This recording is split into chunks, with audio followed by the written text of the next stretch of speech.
Bakit di mo kasuhan yung mga financials mo? Sino? Yung mga contractor. Nagulat ako kasi merong mga lumapit na miyembro ng House, hinihingi nila yung 5 billion, parte ng 5 billion na budget. Wala kasi akong experience sa ganyan. VP Sara Duterte, tama na naman, Department of Education, ginatasan ng ginatasan mula ng kanyang iwan, abay, gatas na gatas ang Pilipinas.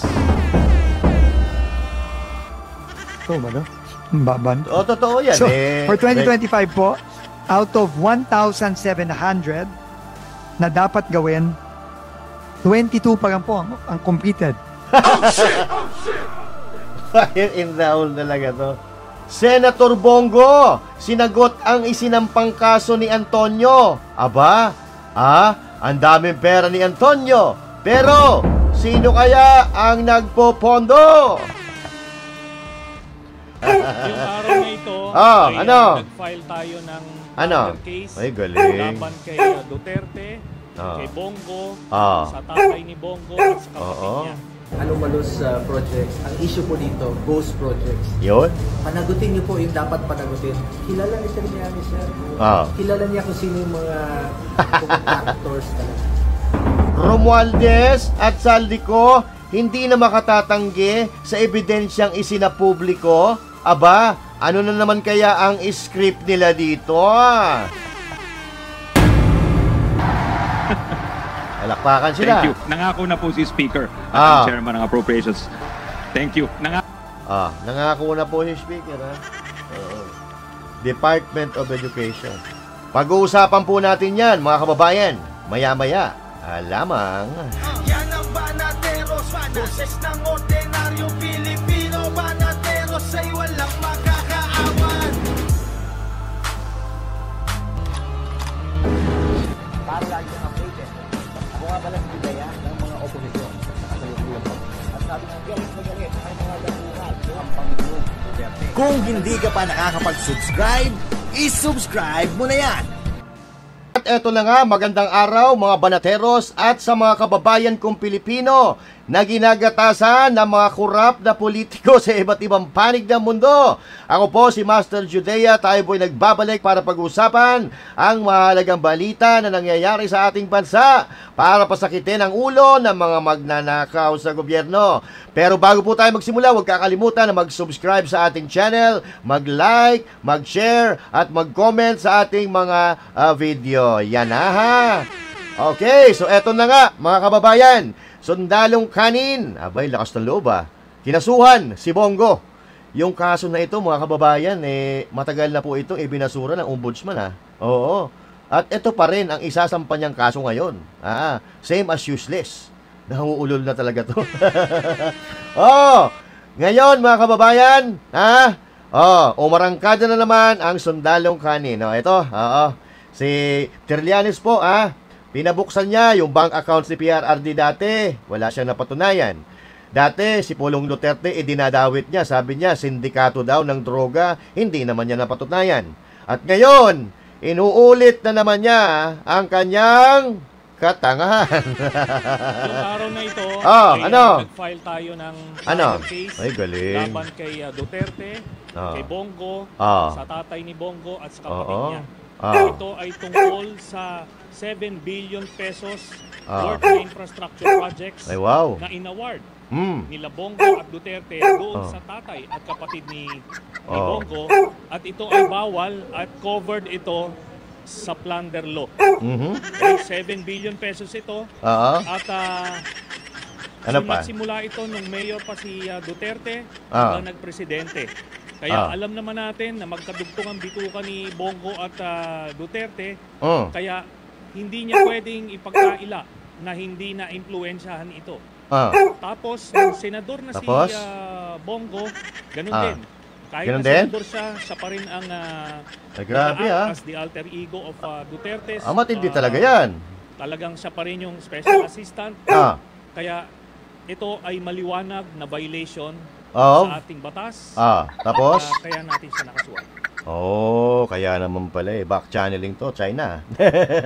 Wala yung back channeling mo sa China, wala pang wala ka pa nasasagot hanggang ngayon but anyway, mga kababayan, tayo wala naman tayong problema kung si Bongo talagang may kasalanan. Pero ako naniniwala tayo na wala siyang kasalanan. Kasi itong kaso na ito ay una nang isinampa noon pa, di ba? Na wala namang nangyari, wala namang napatunayan, nagkaroon ng napakaraming hearing.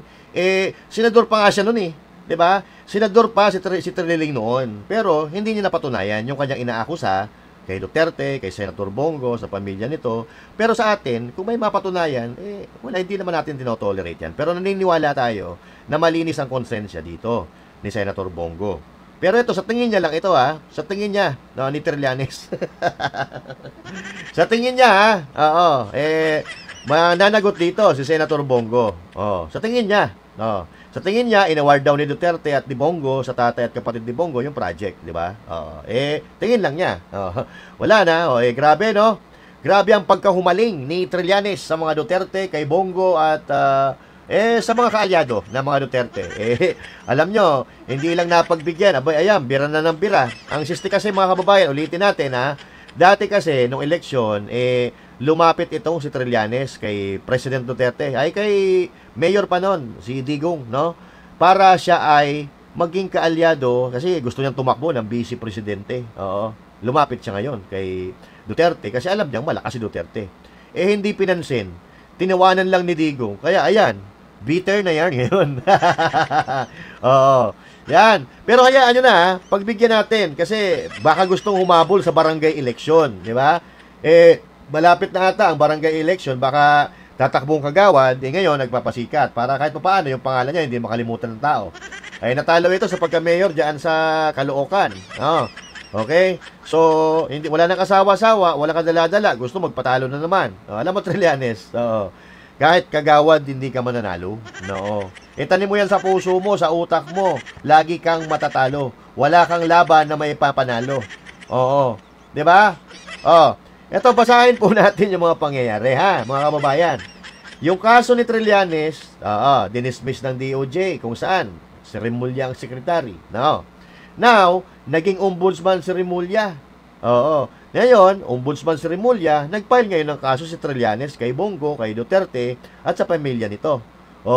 Maliwanag pa sa sikat ng araw, mga kababayan, kung ano ang tinatakbo, kung ano ang nasa utak nitong mga ito. Malapit na eleksyon Babanatan nila si Bongo, susunod dyan, si Senator Bato, at yung mga kaalyado ng mga Duterte, para may chance silang manalo sa 2028 na eleksyon sa pagkapangulo. No? Sunod-sunod na yan. 2028 is in the air. 2 taon na lang. Magkakampanyahan na naman. Kaya sisirain niya ng sisirain nila yung tipong mga kandidato or magiging threat sa pagtakbo nila sa 2028. Okay? Ngayon, malakas ang tunog-tunugan na si Senator Bongo, VP Sara Duterte ang magtatandem. Pero wala pang mga sinasabi, hindi pa nga nagdi-declare. Aligagaan na kayo, umiikot na puwet ninyo. Lalo-lalo na siguro pag sinabi nila natatakbo sila at magtatandem sila. Wala pa, wag na muna kayo. Bakit kayo takot na takot sa mga Duterte? Kasi alam nyo na mahal ng tao, mga Duterte at ang mga kaalyado. Pero, mga kababayan, sinagot po ni Bongo ang kinaso sa kanya ni Sundalong Kani. Ito, panoorin po natin ang sagot ni Senator Bongo. Ay! Trillanes, makinig ka eto na. Bira, Sen Bongo. Pinahil sa amin ni dating Pangulong Duterte at sa kapamilya ko. To Trillanes, you are barking at the wrong tree. Kung seryoso ka talaga, bakit di mo kasuhan yung mga totoong mga corrupt talaga? Tama. Bakit di mo kasuhan yung mga financials mo? Sino? Yung mga contractor. Alam Nako, mga contractor. Nako po. Yun. Alam mo yun. Kita mo na. Nakailang buwan na tayo dito sa pagdidinig sa Senado. Ilang hearings na po. Lumalabas naman yung totoo. Sino yung mga contractor. Yung talagang may-ari. Sila mismo yung may kontrata. Sila yung mismong kumikita. Nako. Sila yung contractor. Sila pa yung congressman. Sila yung habulin mo, Trillanes. Ayaw mong habulin dahil financer mo nga. Yun lang. Tama yung sinabi ni Senator Bato. Mm. Noon na may mga financier ka. Baka nga yung ginamit mong pondong yon nanggaling pa sa flood control. Nako po, Trillanes! Dapat sa'yo, hinuhuli pala ng FBI eh. Anyway, Trillanes, makinig ka ulit. Yung pag-imbestiga mo noon kay dating Pangulong Duterte, maaaring galing pa yun sa flood control. Huwag ka magmalinis dito. Huwag mong ilihis ang totoong issue. Dito lang tayo sa katotohanan. Seek the truth, not the script, not the playbook. Nasa na yung mga dapat kasuhan sa issue ng flood control? Nasa na? Lana. Malupit pala yung mga financier mo, ha? Talaga naman. Gusto mo ikaw saan ka na makukuha? Alak ng tokwa ka, oo. So yun, mga kababayan, malinaw naman sa atin na may nag-uutos talaga dito. May financier ito. Kasi yung pagkakaso-kaso, mabigat po yan. Ha? May bayad dyan, kada kilos mo dyan. Kada usap mo sa abogado, may bayad dyan. Saan na makukuha yan? Walang tagal na walang trabaho. May pension siguro yan, pero hindi naman siguro ganong kalakihan. At tingnan mo, nakakapunta pa siya kung saan-saan, di ba? Nakakapunta pa ng The Hague, di ba? May pumupondo talaga dito, may nagpapakain dito eh. Hindi ko ba alam kung ano, pedigree sa pusa yun eh. May sa aso. Basta sabi nga ni Senator Bongo at Senator Bato de la Rosa, meron pong nag-finance dito. Hindi malabo yun. Kasi hindi naman gagalaw to, o siya lang. May nag-uutos dito, malamang, nandyan yan sa kampo ni Marcos lang. Kasi alam naman nila na itong Trillanes na to, galit na galit talaga sa mga Duterte kasi nga hindi pinagbigyan. Nasa ombudsman na siya, meron naman pong COA. Yan. Pwede naman pong tumingin kung meron bang pagkukulang, kung meron bang irregularities dito sa mga proyektong ito. Kasuhan niyo po. Yun! Kaya sabi ko nga, ako pa mismo, willing ko kasuhan kahit kapamilya ko, kahit sino pa yan. Importante dito, wag natin dilihis yung katotohanan. Yan. Huwag po tayong lumihis dahil magagalit po ang Pilipino. Yun! Ulitin ko lang po, ang issue dito, ang flood control, ang issue po dito, anomalous projects, ang issue po dito, ghost projects. Yun? Panagutin niyo po yung dapat panagutin. Kilala ni Trillanes, sir. Kilala niya kung sino yung mga contractors talaga. Kilala niya kung sino yung mga dapat managot dito sa issue dito. Nililihis mo yung katotohanan. Yeah. Nagagalit ang Pilipino dyan. Maniwala ka ako sa hindi. Just seek the truth. Huwag naman yung script. Kung meron mang script, magagalit ang Pilipino. Galit na ang Pilipino. Huwag niyong gagalitin natin. Okay, thank you. Ayun, mga kababayan. Sumagot na po si SBG. At ito, alam na natin kung ano talaga target talaga nila ang mga Duterte faction, no?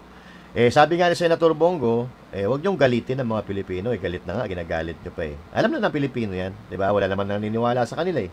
And tandaan nyo na all of these are planned. No? Makikita naman natin yan kung ano nangyayari sa politika ngayon. At kung saan-saan napupunta yung investigasyon na nawawala na nga. Nawawala na sa sirkulasyon yung flood control project kasi inililigaw nila ng inililigaw. At nakikita na ng taong bayan yan na nililihis lang talaga nila yung atensyon ng taong bayan para makalimutan ang issue ng flood control project. Which is, yan ang ginagawa nila ngayon, di ba? Yung sa flood control nga, wala pa sila napapakulong. Trilyon piso ang ninakaw doon. Di ba? Napapansin nyo ba, nauuna pang nakakasuhan, si Bongo kinasuhan na. Si BP Inday Sara, nagre-request yung mga dilawang pulawan na imbestigahan yung confidential funds. Pero yung confidential funds ni Marcos na bilyon-bilyon piso, hindi nila imbestigahan. Di ba? So, inuuna nila yung mga Duterte. Na dapat sana unahin yung talagang nagpapahirap sa taong bayan. Yung nagnanakaw ng trilyon-trilyon, bilyon-bilyon, sa kaba ng ating bayan. Naglulukuhan ba tayo dito? Di ba? So, mas nauuna pang makasuhan yung mga kaalyado ng mga Duterte kaysa mga itinuturong mastermind sa nakawan sa gobyerno. Isipin mo na lang kung paano ito naatim ni Bongbong Marcos. 'Di ba? Na nakikita niya, alam niya ang nangyayari, tapos ang itinuturo ibang tao na wala namang kinalaman, 'di ba? Wala sila kasi pakialam kung sino yung mahirapan, basta ang pangalan nila ligtas sa kahihiyan.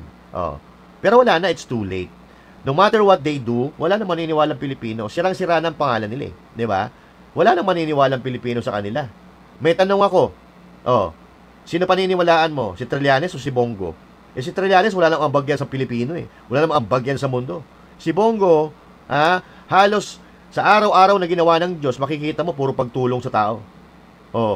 Kaya yan, nakita nyo ba? Relax na relax po mga kababayan si Senator Bongo dahil alam niya na may papanalo niya ang kaso na ito. Malinis ang kanyang konsensya. Di ba? Napapansin nyo naman yan sa mga kaalyado ng mga Duterte mismo. Kapag meron sa kanilang binabato, tandaan nyo, sa mga kaalyado ng mga Duterte, kapag meron sa kanilang ibinabato, antimano, real time sinasagot nila. Hindi sila gumagawa ng script. Kailan lang nag-file yan si Trillanes? Kanina. Sumagot agad si Senator Bongo. Pansinin nyo, yung mga kaalyado ni Marcos Jr., kapag may issue sila, maghihintay pa sila ng ilang araw bago nila sagutin yung issue na ipinupukol sa kanila. Bakit kaya? Kasi nga, gagawa pa sila ng magandang istorya. Gagawa pa sila ng script. Pag-aisipan pa nila kung ano isasagot nila para patok sa takilya. Kumbaga, magbabayad pa sila ng mga advisor nila kung anong isasagot nila sa issue na ibinabato sa kanila. Sa madaling salita, mga kababayan, scripted. At tingnan nyo yung mga pangyayari. Tama yung sinabi ni SBG sa issue ngayon ng korupsyon. Ang issue natin ay korupsyon. At araw-araw po na ginawa ng Diyos, may nadidiscovering anomalya sa gobyerno.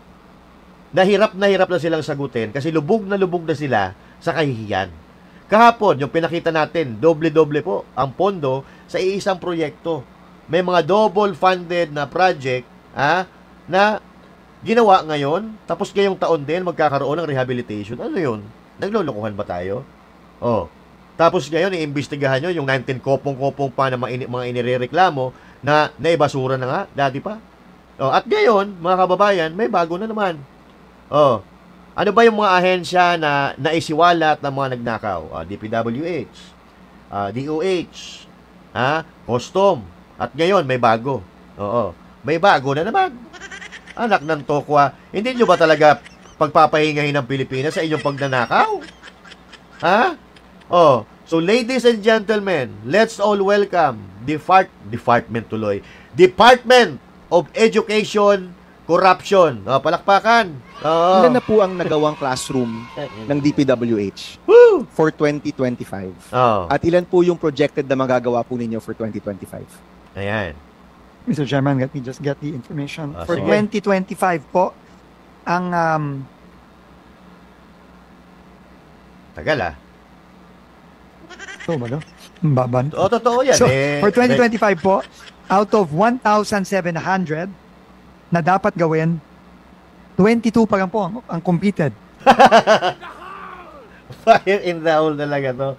Out of 1,700 na projected projects na school buildings or school classroom na matatapos ngayong taon, 2022 pa lang ang natatapos. Ay, 2022. 22 pa lang ang natatapos. Walang hiya. Tuloy. At 882 po ang ongoing. Ano pa? Okay, October na. Seka? October na. November. At meron pong 882 na not yet even started. So, it's a very deplorable rate of only 15.43%. Exactly. So anong gagawin nyo dyan? 2 buwan na lang para matapos. 22 pa lang tapos 2 buwan na lang. Ano yun? Mamagicin nyo. Ano magic?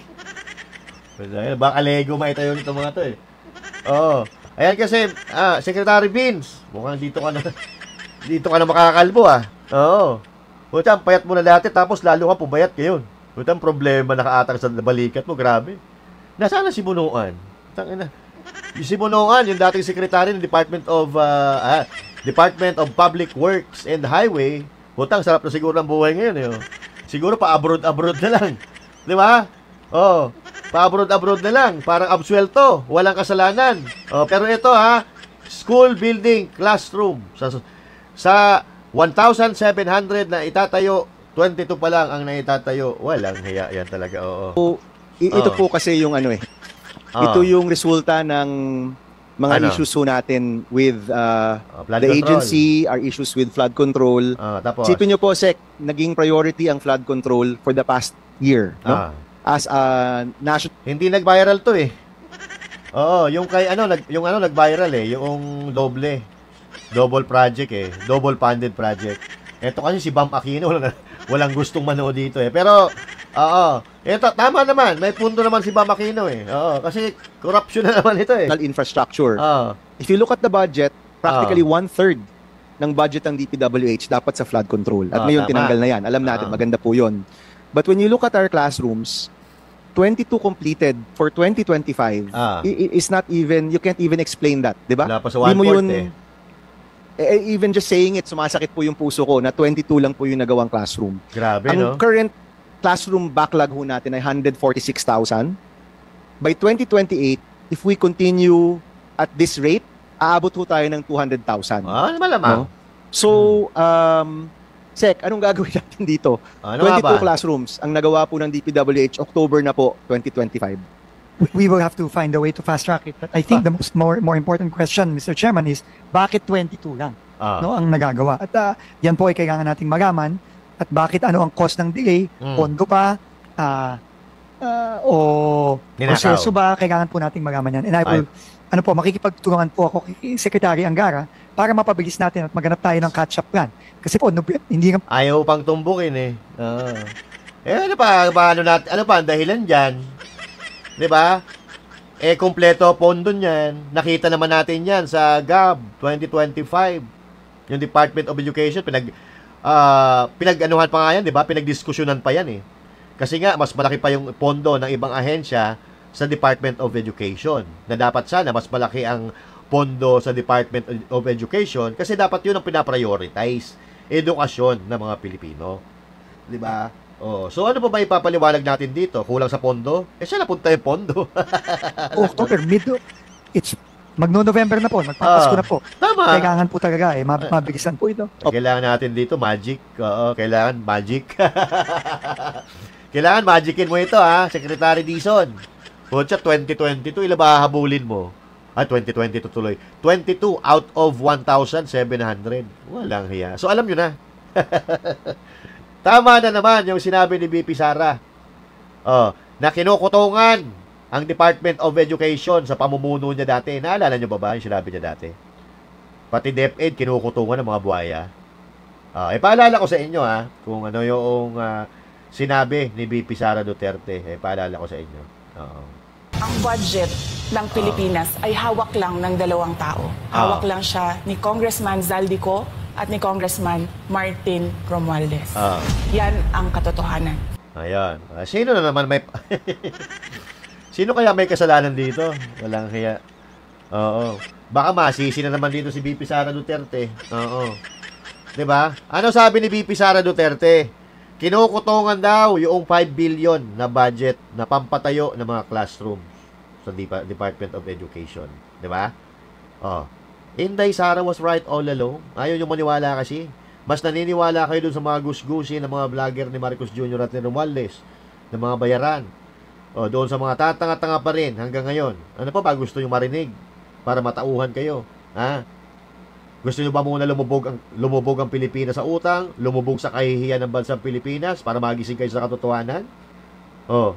Eto, makinig lang kayo. Ano sabi ni BP Sara Duterte? Si Martin Romualdez, si Zaldico, may hawak ng pondo ng Pilipinas, hindi kayo naniwala.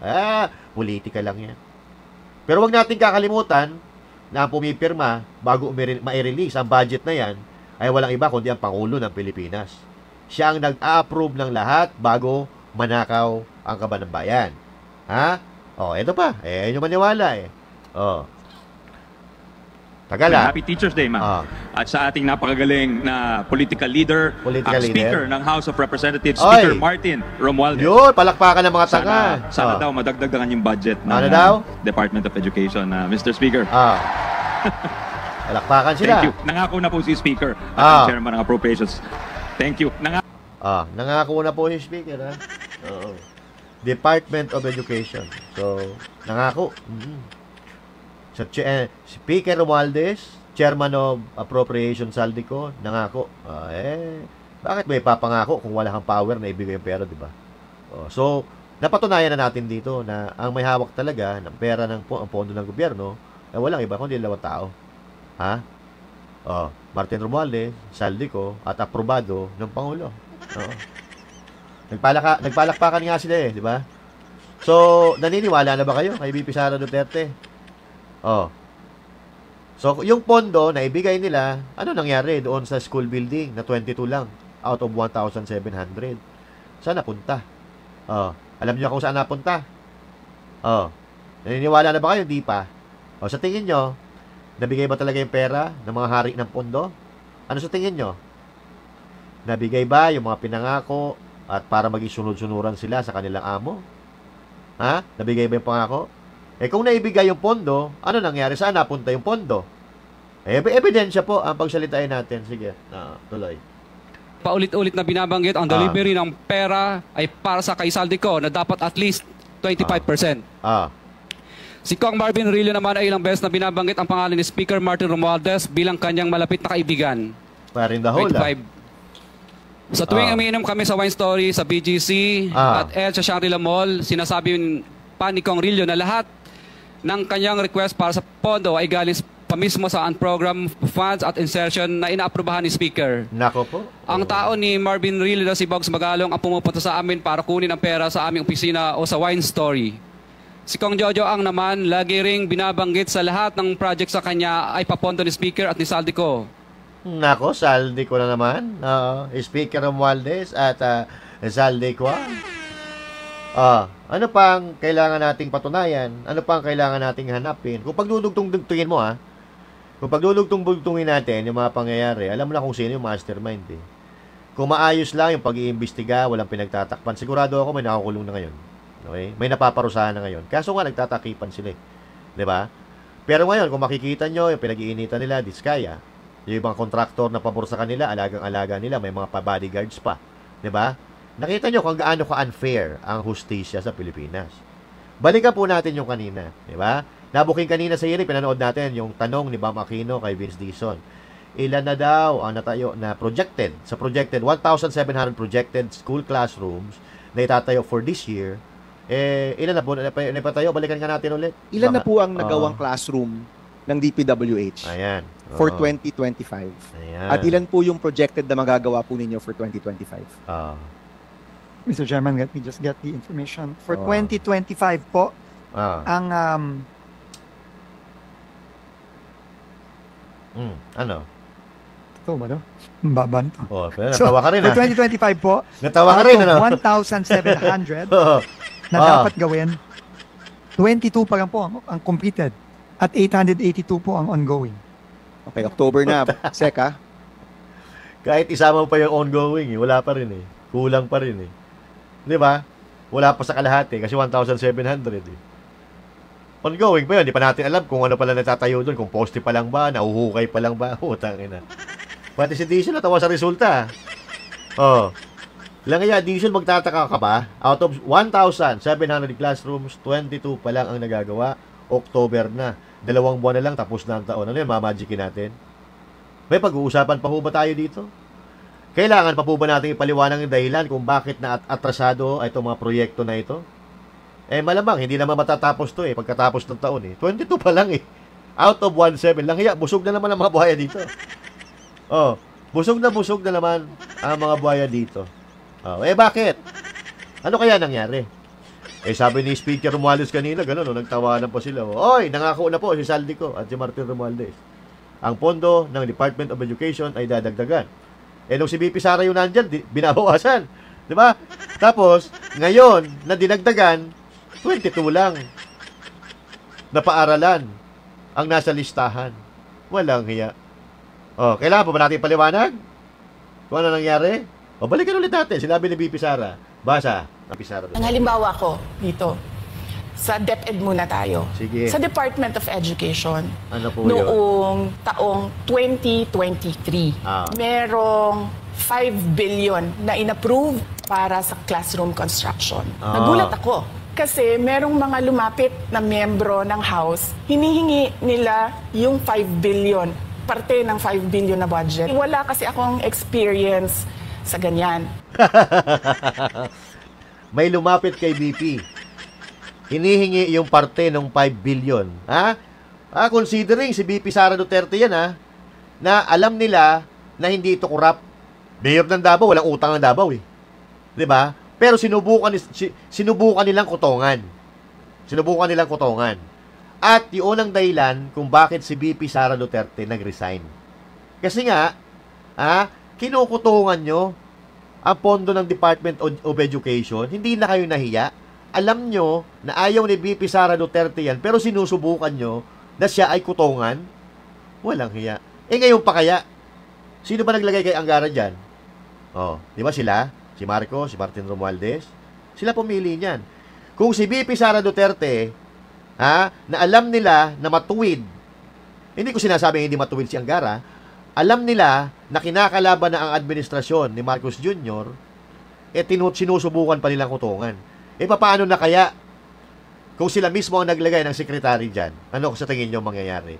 Eto nga VP Sara, ituloy mo. At saka ang pagkakaintindi ko, pag in-approve na yan ng Office of the President, ibibigay na yan, pagdediretso na yon sa approval at trabaho ng Department of Education sa construction ng mga classroom. Nagulat ako, may humingi. Magkano ba ang amin dyan? Magkano ba ang amin dyan? So sinabi ko, hindi pwede ito. Ang mangyayari nito, hindi magagawa ng Department of Education ang trabaho namin na mag-construct ng classroom ayon sa classroom backlog at sa prioritization base sa backlog at sa classroom construction. Ano nangyari ngayon? Ang backlog construction, magkano pa ilan? 1,700. Ilan na itayo? 22. Hindi nga natin alam baka yung 22 na yan, nung panahon pa ni VP Sara Duterte na itayo yan. Di ba? Ilang buwan ba si VP Sara Duterte na naging Department of Education Secretary? No? So, yung mga panahon na yon, ang pinufokusan ni VP Sara Duterte, yung pagtatayo ng mga classroom at pangangalaga sa mga estudyante para hindi ma-recruit ng mga rebelde. Di ba? So, biruin nyo, natapos na. Sa tingin nyo, matatapos. Kailan ba pinalitan ni Angara si VP Sara Duterte? Last year? Sa tingin nyo, sa bagal ng administrasyon na ito, matatapos agad ang school in 1 year? So sa tingin ko, itong mga 22 na natapos na ito, baka si VP Sara Duterte pa ang nag-initiate nito. 'Di ba? Tuloy. So sinabihan ko yung isang congressman, sabihan ninyo si Martin Romualdez na hindi pwede chap-chapin ang classroom construction na 5 billion. 'Di ba? Sino? Martin Romualdez na naman. Kung baka sabihin ko, bingo na to pero hindi pa na ba-blackout Actually, hindi na bingo, blackout na ito 'di ba? Puno na Puno yung slot Puro Martin Romualdez Saldi ko 'Di ba? Ano sa tingin nyo? 'Di ba tama na naman si VP Sara? Sa tingin nyo, bintang-bintang lang, pamumulitika dahil kinukutungan yung Department of Education nung siya yung secretary. Ngayon, alam nyo na. Sa porsyento, kinukuha ng mga politikong kurap. Nagkulang tuloy, ang pagpapatayo ng paaralan. So, paano yung mga kabataan na ating inaasahan na magtataguyod sana ng kinabukasan ng Pilipinas? Alam nyo, hindi lang mga estudyante yung pinapahirapan at ginagago nila dito, kundi yung mga magulang.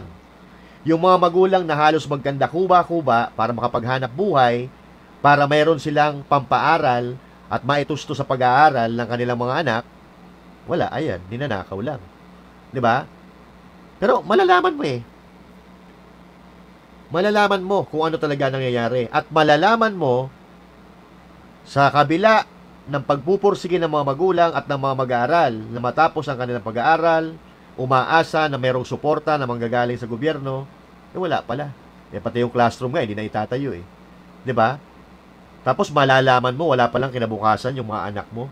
Dahil yung pondo sa pag-aaral ng anak mo, ninanakaw ng mga buhaya at mga kurap na politiko. So yun po ang dahilan kung bakit walang naitatayong paaralan. Nakita natin, 'di ba? Si Vince Dizon nagmamaang-maangan pa kung saan napunta yung pondo. Taon-taon naman, kompleto pondo. 'Di ba? Ninakaw na naman ng mga kawatan ang pera na naghahasa sana sa galing at talino ng mga bata at mag-aaral na Pilipino. Kawawang Pilipinas, gatas na gatas. Pinamumugaran na tayo ng mga buhaya at kahit yung mga gwardiya sana na nagbabantay sa pera ay sinapian na rin ng mga buhaya. So ngayon, sa tingin ko, lahat na sila mga buhaya. Kasi pag tinakpan nila ang buhaya, ugali na sila ng buhaya. So yan po, mga kababayan, ang istorya ng Department of Education sa panahon ngayon. Mga magulang, kumusta na? Kaya pa ba magtrabaho para matusto sa pag-aaral ng anak? Hindi ba kayo nalulungkot na kayo ay kinakaltasan ng tax para sana itulong at ibalik sa mga Pilipino sa pamamagitan ng pag-aaral, magandang classroom ng mga anak ninyo, magandang libro ng mga anak ninyo, magandang silid-aralan ng mga anak ninyo? Matutuwa ba tayo dito? Nakakalungkot mga kababayan na yung mga sinabi ni VP Sara Duterte tumpak na naman. Hindi ba tayo magigising? Kailan kayo magigising sa katotohanan pag itong bansang ito lumubog na sa kahirapan? At mabili na tayo ng ibang bansa dahil lubog na tayo sa utang? 17 trillion pesos ang utang ng Pilipinas at kada Pilipino 144,000 ang utang mo. Hanggang sa kapu-apuhan mo, magbabayad tayo ng utang ng Pilipinas na hindi naman tayo ang nakinabang, kundi ang mga politiko, mga anak nila na nagpapakasasa sa yaman, nag-aaral sa ibang bansa, naka Louis Vuitton na bag, naka Gucci, Prada, Ferragamo at kung ano-ano pang mamahaling bagay, at may mga sasakyan na mga luxury. Salamat sa mga taxpayers. Salamat sa mga Pilipino na paulit-ulit nilang ginagago at ginagatasan. Ngayon Pilipinas, kumusta ka na? Natutuwa ka pa ba? O galit na galit ka na? Ano ba gagawin mo para matigil ang panggagahasa at pambabalahura sa bansa na minamahal natin? Buti pa yung mga Pilipinong maliliit, ordinaryong Pilipino, mahal ang Pilipinas. Pero itong mga gagong politiko nagpakasasalang sa yaman at tingkad ng Pilipinas. Pero tayong mga ordinaryong Pilipino, kawawa. Magdildil ka ng asin, wala silang pakialam. Dahil ang gusto nilang mangyari, mahirapan tayo, sila ang magpakasasa sa yaman, wala silang pakialam sa nararamdaman mo. Basta ang importante, buhay ang kanilang negosyo, buhay ang pamilya, marami silang pera, ikaw, lubog sa baha, yung eskwelahan mo, kakarag-karag. Kawawang Pilipinas, gatas na gatas. Kung meron kayong opinion at masasabi sa pinag-usapan natin ngayon, i-comment nyo diyan sa comment section, pag-uusapan natin yan sa susunod natin. Ha? Natalakayan. And once again, this is Master Juday saying thank you. God bless you all. And to God be the glory. Magandang araw ng Martes po sa inyong lahat. Okay?